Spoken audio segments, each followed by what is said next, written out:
होली की एक खासियत है, उनके अंदर की अनंत अग्नि सिर्फ चमड़ी को जलाती है, ऐसे बाहर लपटे नहीं छोड़ती। उनके शरीर का मांस अग्नि को सह नहीं पाता, तब भी वो अग्नि ऐसे बाहर नहीं आती। आखिर में वो अग्नि बढ़ती है और वो इंसान वहीं पर मर जाता है। 3 सालों पहले का वो होली का हादसा भूल गए? वहां जितने भी लोग मरे थे, उन सब की मौत ऐसे बिल्कुल नहीं हुई थी। वो जलकर तो मरे थे, पर शरीर की ऐसे राख नहीं हुई थी। मुझे लगता है कि गुरु कर्ण होली में से एक नहीं थे।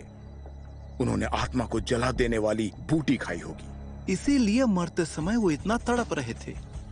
शायद वो उस बूटी की अग्नि की यातना सहन नहीं कर पा रहे थे, लेकिन उन्होंने खुद की कुर्बानी क्यों दी होगी? इस दुनिया में ऐसे कई बेवकूफ हैं जो दूसरों को बचाने के लिए सब कुछ दांव पर लगा सकते हैं, यहां तक कि खुद की जान भी। लेकिन फिर भी शायद कुछ भी नहीं बदलने वाला। सुशांत का ये होली वाला किस्सा फिलहाल तो खत्म हो गया है, लेकिन ये होली के लोगों के लिए तूफान के पहले की शांति जैसा है। मुझे डर है कि आने वाला समय उनके लिए मुश्किल होगा। दुनिया में ऐसी कोई चीज नहीं जिसकी तुम्हें चिंता नहीं है। तुम हमेशा जो बात हुई नहीं उसकी चिंता करते रहते हो। मुझे लगता है तुम्हें चिंता नहीं करनी चाहिए, सब नसीब पर छोड़ दो। इस समय तुम कल के मुकाबले के बारे में सोचो। लेकिन हम दोनों जानते हैं कि आज जो हुआ वो कोई हादसा नहीं था। झुई उनको होली लोगों से बहुत घिन आती है। उन्हें यिंगची की असली पहचान पर शक था, सिर्फ इसीलिए उन्होंने ऐसा किया। उससे भी जरूरी ये सब उस तितली को पाने के लिए किया। मैंने सोचा नहीं था कि उस सुनहरी तितली की वजह से इतना बखेड़ा खड़ा हो जाएगा। मैंने अभी अभी एक हावली के आदमी का सुलगता हुआ शरीर देखा, वो पूरी तरह खाक हो गया। क्या कहूँ, कुछ समझ में नहीं आ रहा। वो नजारा बहुत ही भयानक था। मुझे लगा था कि 3 साल पहले के उस हादसे में सारे हावली लोग मारे गए हैं। कभी लगा नहीं कि कुछ बचे भी होंगे। लोगों को मारने के लिए वो सुशांत तक आ गए। दफांग सानरेन, शुआंजी और हावली लोगों का लंबा इतिहास रहा है। उनके बारे में कुछ और बता सकते हो? मैं तो अभी अभी वहाँ का मुखिया बना हूँ, मुझे तो वहाँ के शिष्यों का नाम तक नहीं पता, तो ये कैसे पता होगा? 3 सालों से होली के लोग अमन बनाए हुए हैं। आज जो हुआ वो एक बस हादसा था। चिंता करने की जरूरत नहीं है। सही कहा, चिंता करने की जरूरत नहीं है। फिलहाल हमें तितली का मालिक चुनने पर ध्यान देना चाहिए, ताकि हम बाकी तितलियां ढूंढ सकें। तुमने कहा था वो यू यिंगची एक हावली है। तुम्हारी उस झूठी खबर की वजह से सबके सामने आज मेरी नाक कटते कटते बच गई। मास्टर गुस्सा मत कीजिए। उस दिन मैंने यंगनान को फटे कपड़ों के बारे में कहते सुना था और उसने कहा था कि वो कपड़े। सुनिए मास्टर, कुछ दिन पहले अभ्यास करते वक्त मुझसे ही गलती से यिंगची के कपड़े फट गए थे। शायद वरिष्ठ ने उन्हें उस बारे में बात करते सुना होगा, तो यिंगनान यिंगची उन्हीं कपड़ों के बारे में बात कर रहे होंगे, ऐसा मुझे लगता है। वैसे भी हम दोनों एक ही कमरे में रहते हैं, कुछ गलत होता तो मेरी नजर में जरूर आता। गुएन महोदय, मैं जानता हूं तुम्हारे इरादे सही थे, पर तुम्हें एक बार अच्छे से जांच कर लेनी चाहिए थी। नहीं नहीं, ये नहीं हो सकता, नहीं हो सकता। गुरुजी विश्वास कीजिए। चुप रहो।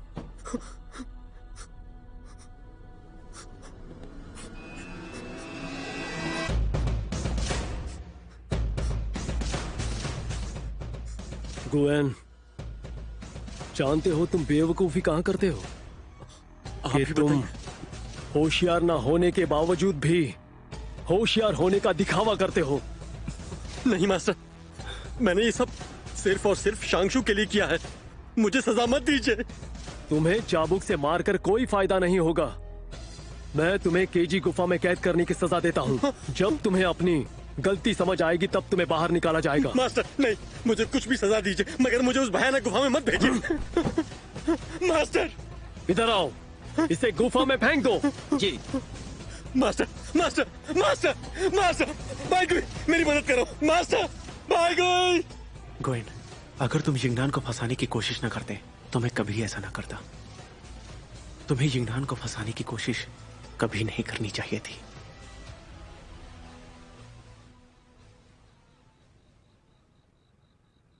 चिलिंग यून,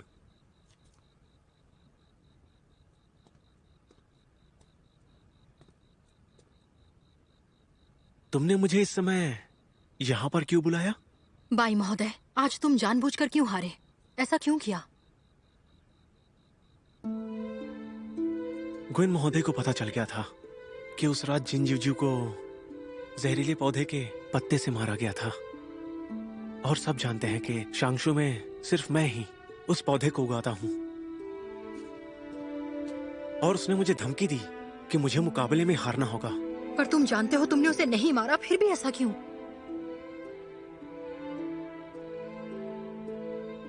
वो बस एक मुकाबला है, जाने दो। वैसे भी वो नहीं जानता कि वो कर क्या रहा है, लेकिन मैं चाहता हूं कि तुम हमेशा जानो कि तुम क्या कर रही हो।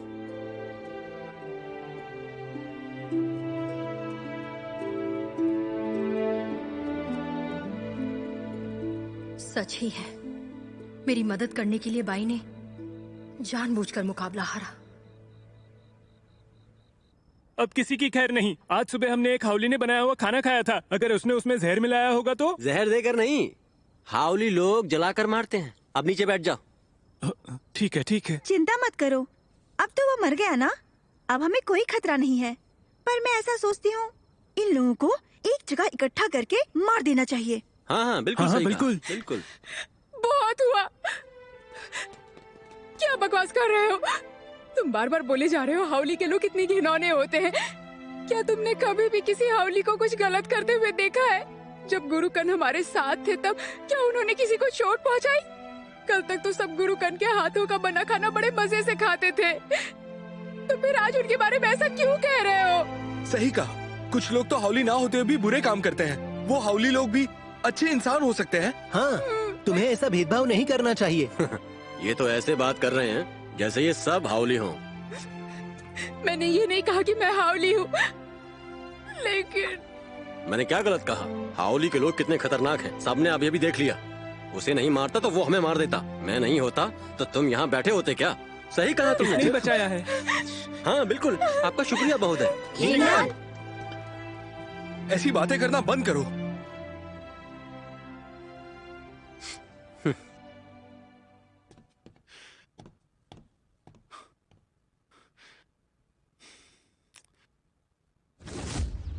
सुशांत के अंदर हमारा एक आदमी है जो तुम्हें पता बताएगा।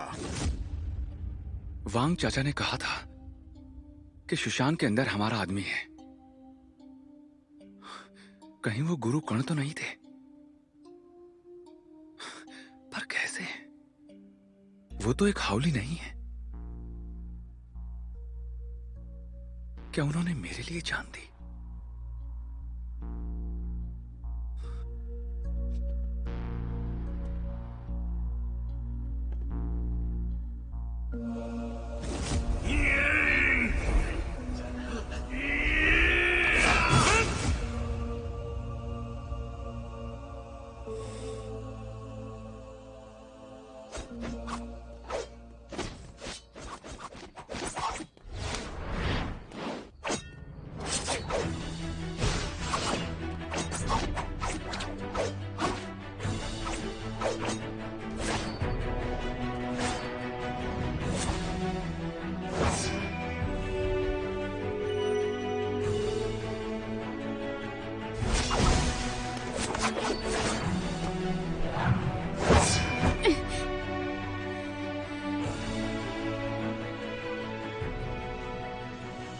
यंगनान,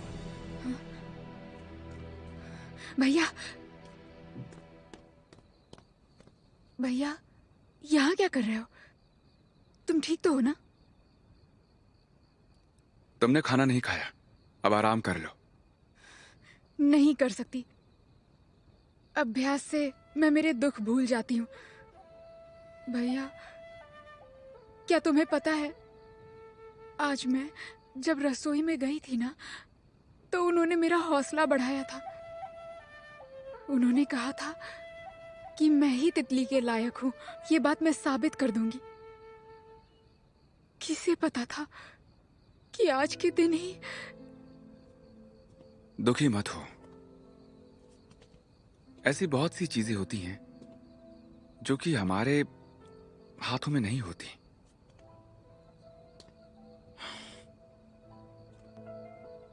और इसीलिए हमें कभी हार नहीं माननी चाहिए। सही कहा। मुझे और मजबूत बनना चाहिए, इतना मजबूत कि जिन्हें बचाना चाहूं उन्हें बचा सकूं। तुम्हारे अंदर इतना हौसला देखकर खुशी हो रही है। कल के लिए तैयार हो ना? वो अदृश्य तलवार और मैं इससे भी मुश्किल हालातों से गुजरे हैं। तितली की शक्ति रहे ना रहे, फिर भी मैं ये कसम खाती हूँ कि जिसके अंदर सुनहरी शक्ति बसती है, उस तलवार को काबू में करने के लिए मैं कड़ी मेहनत करूंगी और मैं मास्टर कन के विश्वास पर खड़ी उतरूंगी।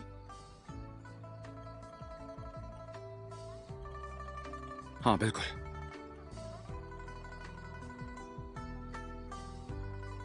भैया, तुम कुछ ठीक नहीं लग रहे हो।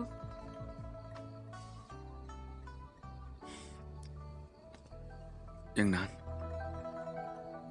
असल में मैं यहाँ पर तुम्हारी मदद मांगने के लिए आया हूं। तुम्हें याद है दाफांग ने तुम्हें एक पोटली दी थी और वो तुम्हारी एक ख्वाहिश पूरी कर सकते हैं। कल मुकाबले के बाद तुम उनसे कहो कि मुझे वो नीचे ले चले। भैया, पर तुम नीचे क्यों जाना चाहते हो? यंगनान, वो मैं अभी नहीं बता सकता। तुमसे झूठ भी नहीं बोलना चाहता, इसलिए और सवाल मत पूछो, ठीक है? हाँ, मैं अभी जाकर उन्हें खोज निकालती हूँ। शुक्रिया। भैया,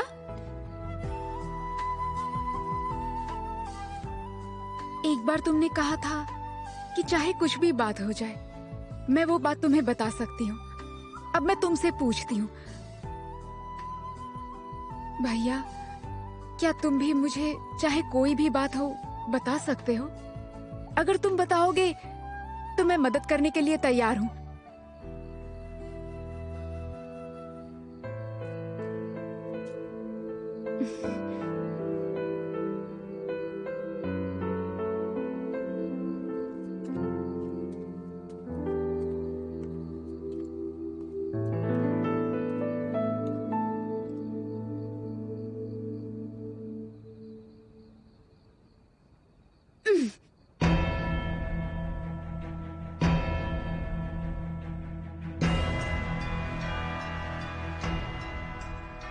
उस तितली को हासिल करने का आखिरी मुकाबला अब शुरू हो रहा है।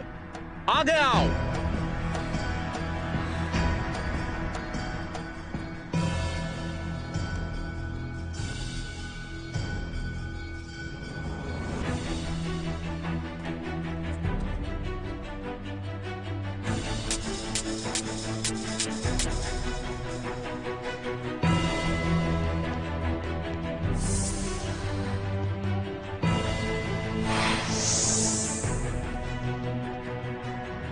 चैंग मेई और सारे शिष्यों, मुकाबला शुरू होने से पहले मुझे एक घोषणा करनी है। शांगशू के शिष्य गुएन की तबीयत बिगड़ चुकी है, इसलिए वो मुकाबले में हिस्सा नहीं ले पाएगा।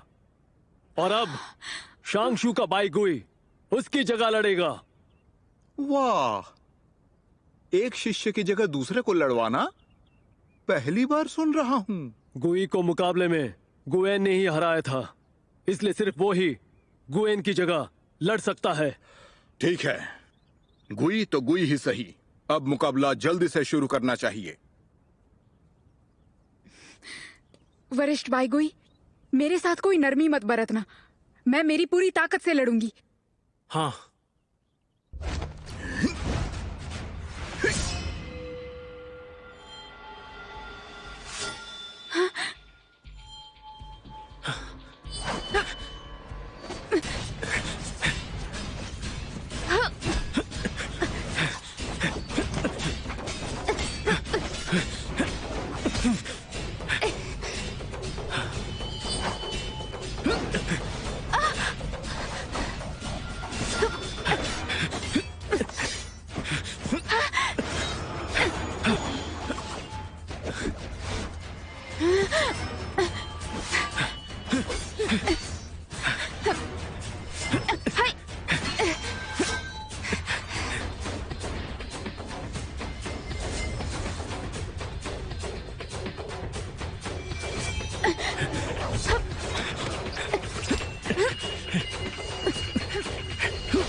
लगता है कि तलवार ने उसका मालिक चुन लिया है।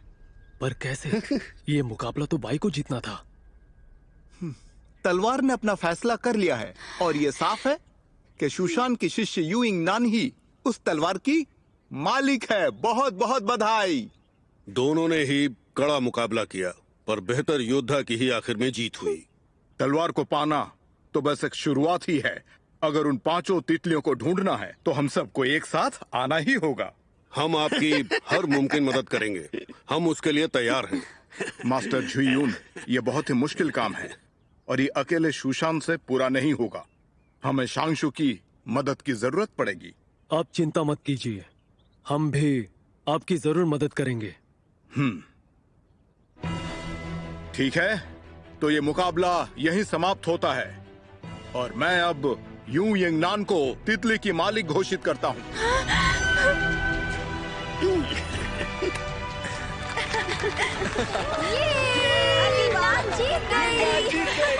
बहुत खूब। चूक गए। क्योंकि अब तलवार को उसका मालिक मिल गया है तो हमें और रुकने की जरूरत नहीं। मुझे और भी जरूरी काम पूरे करने हैं, हमें जाना होगा। हाँ क्यूई, इन्हें बाहर तक छोड़ दो। जरूर।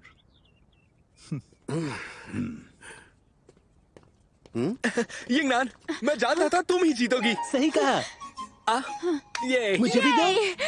ये तो जश्न कैसे मनाना है? मुझे सोचने दो। तुम किस तरह का चिकन खाना चाहोगी? चिकन तंदूरी। मुझे मिर्ची वाला चिकन खाना है। नहीं, मुझे टमाटर चिकन खाना है। यिंगनान, मेरी बात सुनो, आज पूरे 3 चिकन खाऊंगा।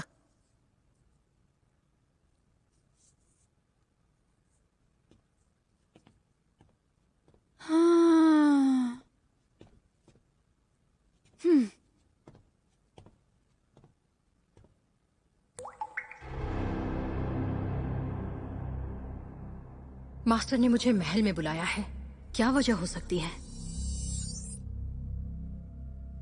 यिंगनान, तुम बाहर जाकर उनके साथ जश्न नहीं मनाओगी? मुकाबला जीतने के बाद भी तुम खुश नहीं लग रही हो। जी दीदी, बाईगुई उस सुनहरी तितली का मालिक नहीं बन पाया। क्या वो इस बात से नाराज होगा? मुझसे गुस्सा होगा? मुझे क्या पता, मैं कैसे बताऊं कि वो गुस्सा है या नहीं?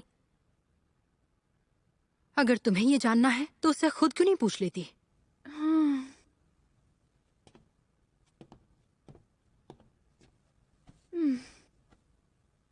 लेकिन अगर वो सच में मुझसे नफरत करता है और मैंने उसे परेशान किया तो वो मुझसे ज्यादा नफरत करने लगेगा।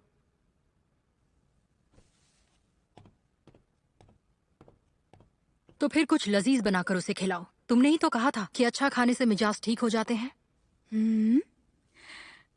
लजीज खाना? पर उससे काम बनेगा? तुम क्या सोच रही हो वो तो उसे बताओ। मैं क्या सोच रही हूँ? जी दीदी, तुम बिल्कुल सही कह रही हो। तो फिर जल्दी करो, जल्दी जाओगी तो जल्दी वापस आओगी। हाँ, मैं अभी उसके लिए कुछ लजीज बनाती हूँ। शुक्रिया जी दीदी।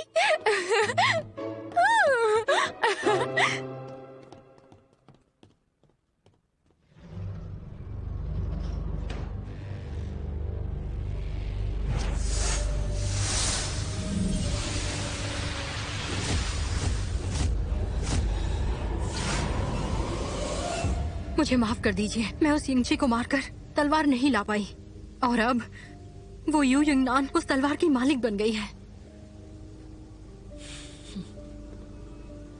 सुशांत के सभी शिष्य बहुत ही निपुण हैं। मुझे पहले ही सुशांत के सभी वासियों को मारकर वो पत्थर छीन लेना चाहिए था, लेकिन अब भी हमारे पास बहुत समय है। वो हमेशा ही मेरी बनाई योजना पर पानी फेरते रहते हैं। अब मुझे खुद ही उन्हें सबक सिखाना होगा। नाराज मत होइए, ये सब मेरी गलती है, मुझे सजा दीजिए। हाँ, मैं तुम्हें गलती सुधारने का एक मौका दे रही हूँ। मास्टर झांग, हाल ही में गुरु शाह ने शुआन जी से जो पत्थर लाया था मैं उसका अभ्यास कर रहा हूँ और उससे मुझे शैतानी घाटी का रहस्य पता चला है। उस जादुई पत्थर की रक्षा करने के लिए शूशान ने उन तितलियों को संतुलित नहीं किया है, बल्कि शैतानी घाटी में तलवारों की एक सरणी बनाकर उस पत्थर का सीमांकन भी किया है। अब उस पत्थर की रक्षा करना उन तलवारों के हाथ में है। हाँ, मैंने उसे देखा है, वो बहुत ही शक्तिशाली है। बिल्कुल, सुशांत को लगता है कि वो बहुत शक्तिशाली है, लेकिन वो नहीं जानते दुनिया में ऐसी कोई भी चीज नहीं है जिसकी कोई कमजोरी ना हो। सही कहा। शूशान पर बाहर से हमला करने पर वो सरणी सक्रिय हो जाती है, पर लेकिन यहाँ पर एक दिलचस्प बात है। हमला होने पर तलवारों की पुरानी सरणी नई सरणी में बदल जाती है, और इस बदलाव की प्रक्रिया में नई सरणी को सक्रिय होने में थोड़ा समय लग जाता है। कल मैं सुशांत की सीमा पर जाकर हमला करूंगी, और नई सरणी सक्रिय होने से पहले तुम उस घाटी में जाकर वो पत्थर चुरा लेना। जी, मैं समझ गई। और मास्टर जैंग, इस पूरी योजना का श्रेय आपको ही जाता है, पर दुख की बात है कि आप मेरे साथ नहीं आ सकते। नहीं तो सुशांत की तबाही का नजारा देखकर आपकी आंखों को और दिल को बड़ा सुकून मिल सकता था। आपके साथ कल वहां पर आ पाना मुझे नामुमकिन तो नहीं लगता।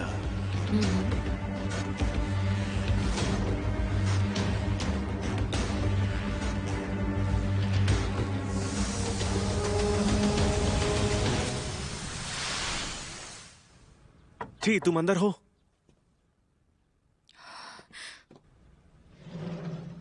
बाई महोदय, यंगनान अभी बाहर गई है। लेकिन मैं तुमसे मिलने आया हूँ। मुझसे मिलने?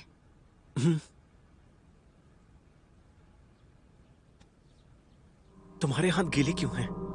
तुम्हें पोंछ लेने चाहिए।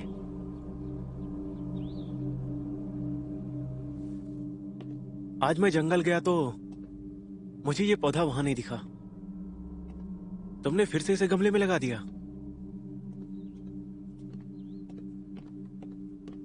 पर इस फूल को देखकर लगता है कि ये मुरझा रहा है। मैंने तुमसे वादा किया था कि मैं तुम्हें इस औषधि का रहस्य बताऊंगा। 100 बूटियों के अर्क से इसे बना सकते हैं।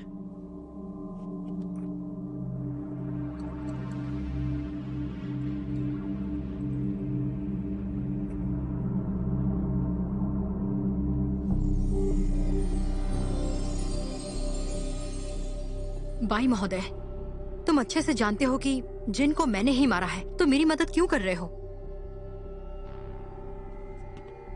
क्योंकि मुझे लगता है कि हम दोनों एक जैसे हैं। तो मेरे अंदाजे से तुमने जिन को जरूर किसी वजह से मारा होगा। बस अंदाजा ही है, बिना किसी शक के मदद कर रहे हो। मुझे मेरे दिल पर पूरा भरोसा है।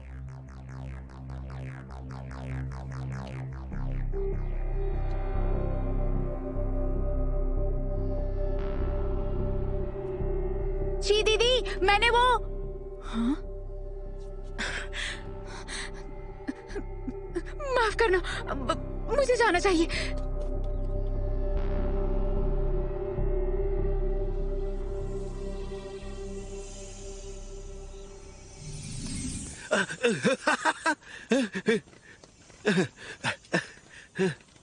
गुरुजी, सब लोग कहाँ चले गए?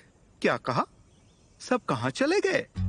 सब आगे चले गए। आपने आने में फिर से देर कर दी। वो मैं मेरे पेट में दर्द हो रहा था, इसलिए थोड़ी देर हो गई। वो थोड़ा इंतजार नहीं कर सकते थे? अब मुझे अकेले ही जाना होगा। सब आगे जो चले गए हैं। गुरुजी, अब मुझे जाना चाहिए।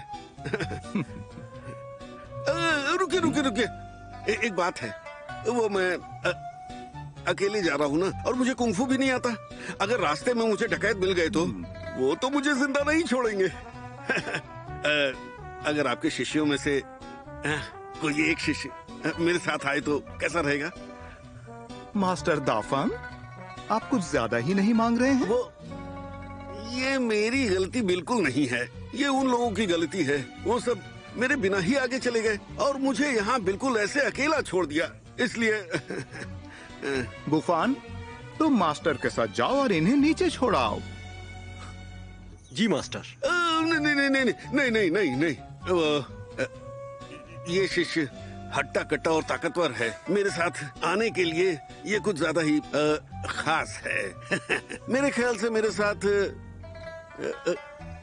इसे आना चाहिए, यू यिंगची को। सही कहा ना? आपको अपने संप्रदाय के शिष्यों के नाम याद नहीं है, लेकिन शूशान के शिष्यों के नाम बराबर याद हैं। इसके पीछे कोई खास वजह? नहीं तो नहीं। यूइंगची, मास्टर को नीचे तक छोड़ाओ। जी गुरुजी। मैंने यिंगनान से ऐसा वादा किया था। आपका शुक्रिया। हाँ, सच कहूं तो ऐसा करके मुझे भी मजा आया। उन्हें कितने आराम से बेवकूफ बना दिया।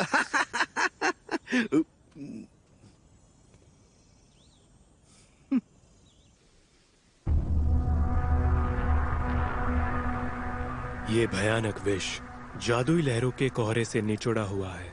अगर इसे स्वर्ग की परिक्रमा करने वाली अंगूठी में डाला गया तो उसकी शक्ति अपार रूप से बढ़ जाती है। इसे संभल कर इस्तेमाल करना। आपका बहुत बहुत शुक्रिया।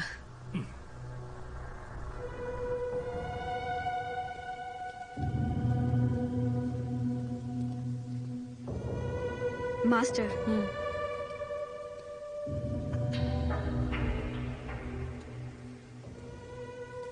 प्राचीन किताबों में ऐसा लिखा है कि जो भी उस कमल से बनी औषधि का 9 बार सेवन कर लेता है वो फिर से सूरज के सामने आ सकता है।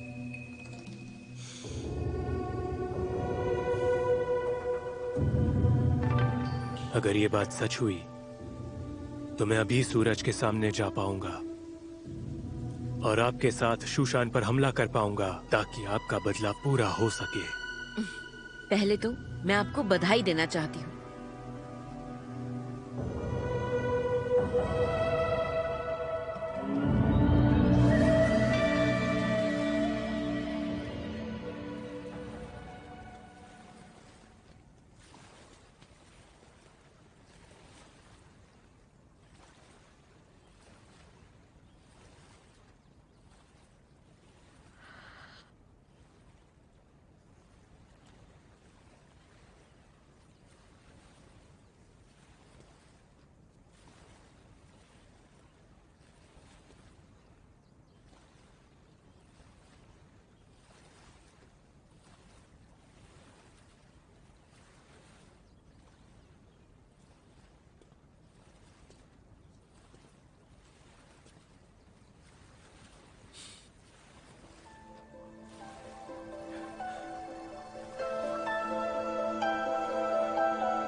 मैं आपको पहली बार सूरज की रोशनी में देख रही हूँ। मैं भी आपको पहली बार सूरज की रोशनी में देख रहा हूँ।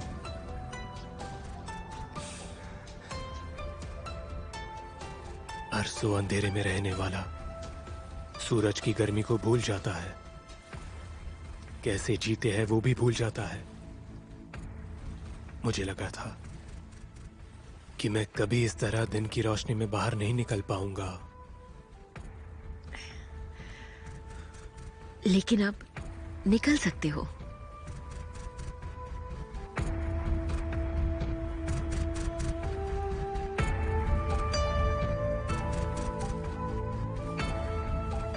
मैंने ये सोचा था एक बार मेरे ठीक हो जाने के बाद मैं एक आम जिंदगी जीऊंगा, पर अब मैंने योजना बदल दी है। शायद अब हम दोनों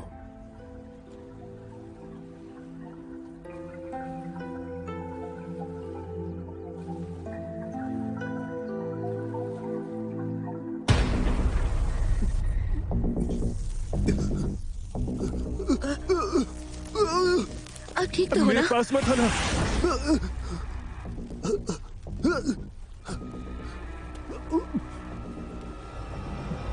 आप ठीक हो? आपको ये क्या हो रहा है मास्टर?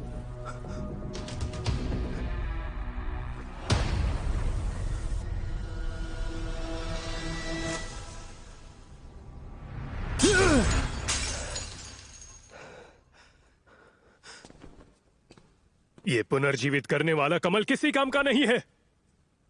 अगर इस दवाई ने काम किया होता तो अब तक मैं ठीक हो जाता। सिर्फ जादुई पत्थर, अब सिर्फ वो जादुई पत्थर ही है जो मुझे ठीक कर सकता है। इतने इंतजार के बाद, कितना कुछ सोचने के बाद, कल मैं शूशान में जाकर वो पत्थर हासिल करने ही वाला था, पर लेकिन अब मैं इस महल के बाहर एक कदम भी नहीं रख सकता। मालिक, अगर आप नहीं जा सके तो मैं शूशान जाना चाहूंगा।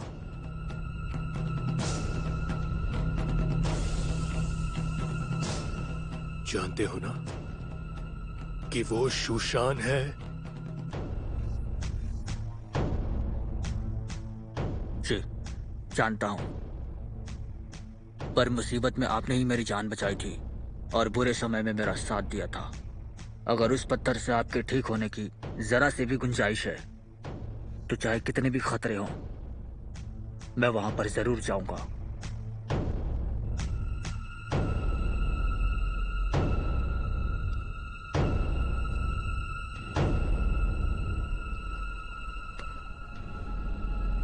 पर जरा संभल कर।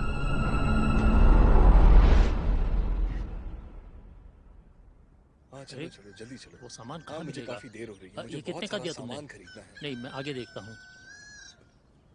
चलो चलो, आओ देखते हैं क्या बात है वांग, इतना सामान क्यों? सही कहा। वैसे भी तुम्हारी बेटी घर पर नहीं है तो इतना कैसे खा पाओगे? हमें भी बुला लो। खाना बर्बाद करना अच्छी बात नहीं होती है। निकम्मो, फटाफट मेरा रास्ता छोड़ दो, मुझे बहुत काम है। उन्हें आपने ही कहा था, बताइए मुझे। तुम कुछ नहीं जानते हो। कुछ नहीं जानता? मैं इतना तो जानता हूँ कि लोगों की जान कीमती होती है। आपको कोई फर्क नहीं पड़ता ना? मुझे बताइए, बताइए आपने उन्हें ऐसा करने के लिए क्यों कहा? बताइए मुझे। हाँ? यिंगची, शांत हो जाओ। इतना गुस्सा अच्छा नहीं होता। जरा हमें बताओ, बात क्या है? हाँ?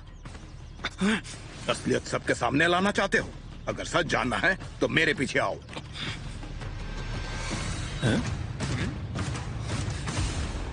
आखिर ऐसी कौन सी राज की बात है? खाना ऐसे बर्बाद नहीं करना चाहिए। जरा देखो तो। चलो जाओ, हाँ, चलो चलो। जाओ, अंदर अपना काम ये ठीक करो। करो। हाँ, बिल्कुल ऐसे ही। अरे जाओ। चलो चलो चलो इधर आओ घर भाइयों। चलते हैं। चलो। हाँ हाँ, चलो चलो। तुम यहाँ क्या कर रहे हो? ऐसी क्या जरूरत आन पड़ी? माँ, शायद उन्हें मेरे बारे में पता चल गया है। शूशान में गुरु कर्ण ने मेरे लिए हाउली होने का नाटक करते हुए अपनी जान दे दी, सिर्फ मेरी वजह से। गुरु कर्ण? गुरु कर्ण मेरे आदमी थे। एक बार मैंने उनकी जान बचाई थी। हम दोनों अच्छे दोस्त थे। यिंगची जब शूशान में जा रहा था तब मैंने उसे कहा था कि वो यिंगची का ख्याल रखे। उन्हें यिंगची की असलियत पता चलने ही वाली थी, तभी उन्होंने ऐसा किया। मेरे लिए किसी को जान देने की जरूरत नहीं है।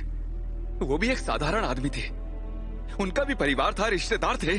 तुम्हें नहीं, पर हमें जरूरत है। जिंदा रहोगे तभी हमारी रक्षा कर पाओगे। देखिए, अब इससे और नहीं छुपा सकते। इसे दिखाना ही होगा, नहीं तो ये नहीं समझेगा कि हाउली के लोगों की हालत कैसे बदतर होती जा रही है। माँ, यिंगची, हमारे पास कोई और रास्ता नहीं था।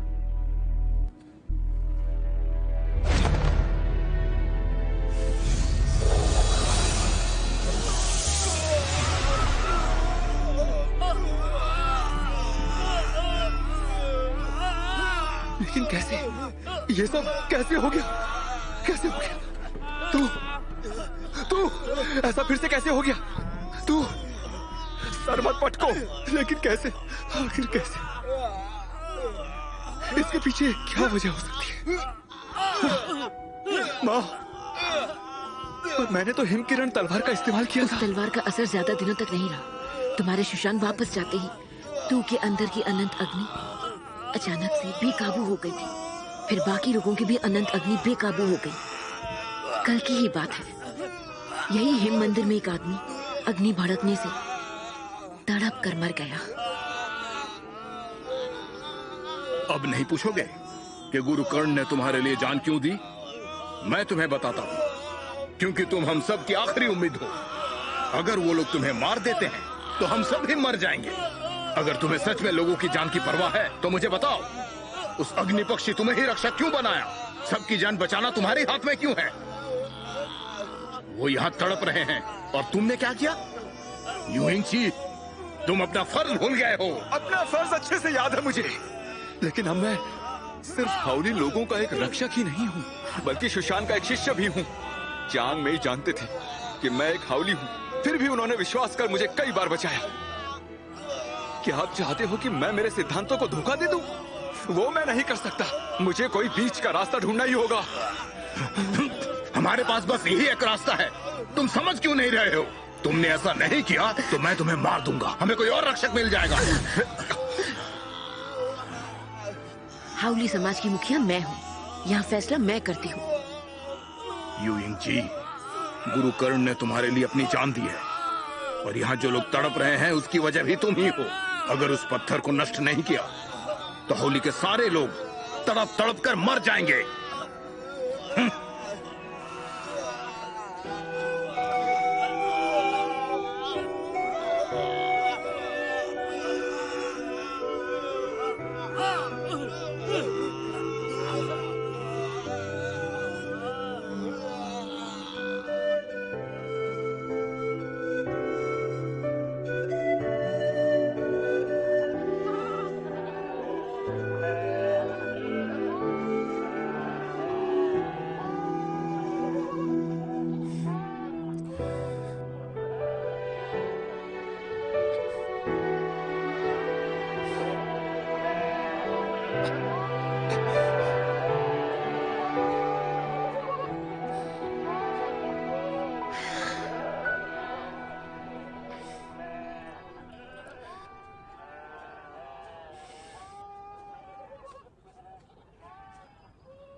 माँ, यिंग जी, चिंता मत करो। अग्नि पक्षी ने मुझे रक्षक के तौर पर चुना है। मैं अब मुंह नहीं फेर सकता। वांग चाचा का कहना सही है। ये सभी लोग और गुरु कर्ण भी मेरी वजह से ही मरे हैं। मुझे जल्द से जल्द कुछ करना होगा।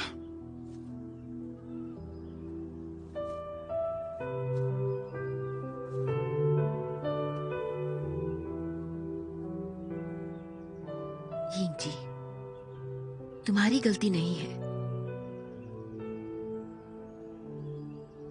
हम सब हमारे फैसले के लिए जिम्मेदार होते हैं। इन दिनों हमारे लोग बहुत डरे हुए हैं, जैसे कि वो हादसा फिर से होने वाला हो।